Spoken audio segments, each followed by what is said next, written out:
Jā, labdien, kolēģi, labdien, Eiropas komisijas pārstāvi, mūsu galvenie īpašnieki un pasūtītāji Rīgas doma un arī sadarbības partneri, gan Rīgas satiksmes ministrijas atvainojos un Binders būvnieks, kas visu šo lielo projektu jau drīz būs novedis līdz tādam svarīgam atskaites punktam, kur šobrīd mēs šodien iemūrēsim kapsulu vietā, kur atradīsies mūsu dispečera punkts šajā jaunajā mobilitātes punktā. Kāpēc šodien un kāpēc kapsulu? Šī nav tikai būve. Šis ir faktiski jauna darba vieta, kurā satiksies pirmo reizi tramvajs, trolejbus, autobus ar visu to nozīmi, no kustības vadības viedokļa, no satiksmes organizācijas, no jaunas darba vietas, no ne tikai mūsdienīgas un komfortablas, bet arī pasažieriem nozīmīgas vietas. Tāpēc, kolēģi, paldies par to, ko jūs darat šodien ikdienu. Mēs strādājam, lai pilsēta būtu mūsdienīgāka, modernāka, pakalpojums arvien kvalitatīvāks.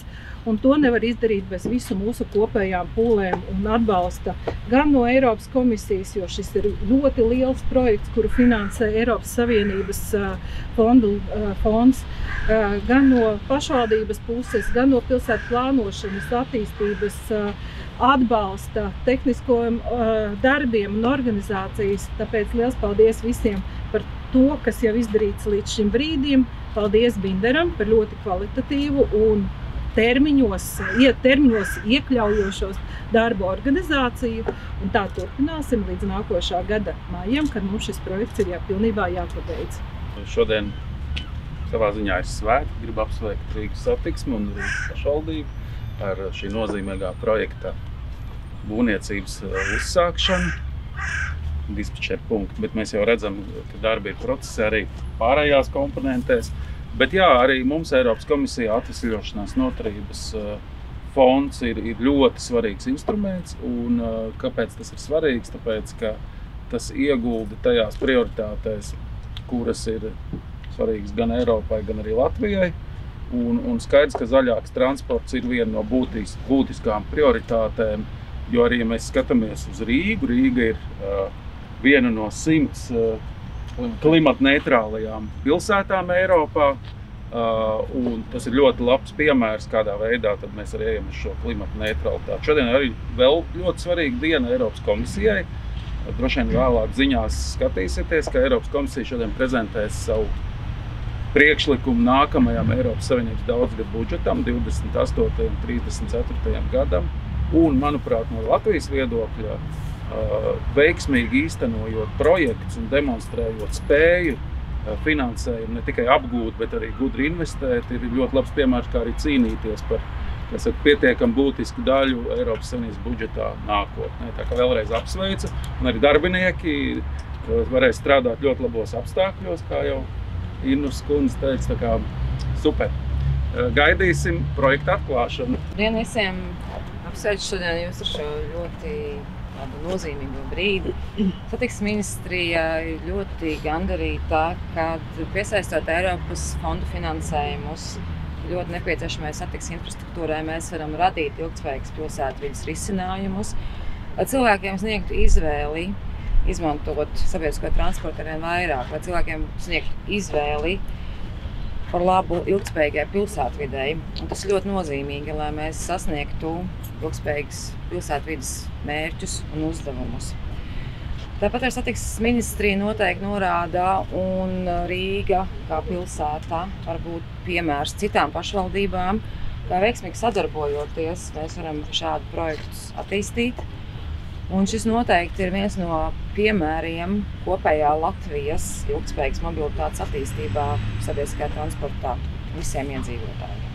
Paldies visiem par iesaisti, par rūpīgu darbu, par to, ko jūs darat, un mēs esam par ilgtspējīgu transporta attīstību Latvijā.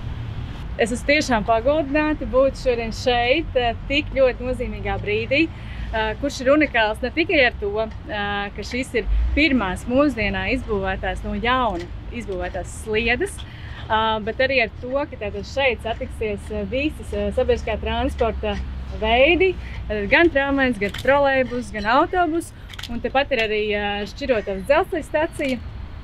Tiks tātad iedzīvotāji iegūs labiekārtotu ielas telpu, ar labiekārtotām ietvēm, ar daļu no maģistrālā veloceliņa Rīgas Salaspils, būs arī jauns apgaismojums un droši vien arī labiekārtojumi. Tā kā tas ir ļoti nozīmīgs notikums, mēs virzāmies mūsdienīgas Rīgas virzienā.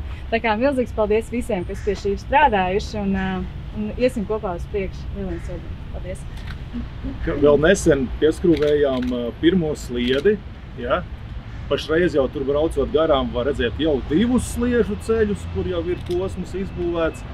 Un posmā no objekta sākuma līdz pat šim gala punktam arī redzam jau atsevišķo joslu, kur jau ir viens sliežu ceļš izbūvēts. Tā kā esam arī jau tikuši līdz gala punktam ar šādu progresu, kad jau varam arī jau ēkai pirmo betona kārtu, betona pamatkārtu iebetonēt. Tāpēc arī esam sapulcējušies. Tieši tā. Un turpmākajās nedēļās jau arī šeit ir plānots sliežu ceļa jau posmus, tādus, ka varēs arī vizuāli redzēt šo tieši pašu tramvaju loku. Tas ir bildītē vizuāli izskatīsies līdzīgi, kā mēs redzam vizualizācijā, vai ne? Tur gan izskatās kaut tādi zīmīgi apstākļi, bet... Pašreiz esam labāks lietas. Ēkas būvniecības, jā. Vēl vakar betonēja arī nojumju pamatus, un tuvākajās nedēļās jau šos lokus jau mēs varēsim vizuāli arī ieraudzīt. Paldies, turēsim pie vārda. Jā. Bet noslēguma vārds droši Jānim Langam, izpildirektoram. Labdien! Jā, ne ilgāk, jā. Vai vienu runu 15 reizes, jā. Labdien, dāmas un kungi! Jebkuram sekmīgam projektam ir svarīgas 3 komponentes. Pirmā komponente ir ideja, doma, plāns. Un mēs redzam, ka Rīgas pilsēta grib iet virzienā, ka sabiedriskam transportam ir lielāka nozīme, jo tā pilsēta ir attīstītāka, kurā sabiedriskais transports tiek pēc iespējas plašāk izmantots.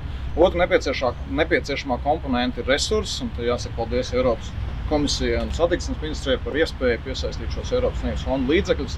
Mēs noteikti esam gatavi gan nākamā plānošanas perioda kontekstā, gan vēl esošā plānošanas periodu kontekstā vēl dažādiem projektiem, ja gadījumā naudiņa paliek par pāri, jā, tad attiecīgi Gineta arī apliecināja, ka mēs esam gatavi to attiecīgi realizēt dažādu veidu projektus. Un trešā komponente, jebkuram projektam ir spējīga komanda. Es gribu pateikt paldies gan Rīgas satiksmes visai komandai, gan arī visiem, kas ir iesaistīti šī projekta būvniecībā.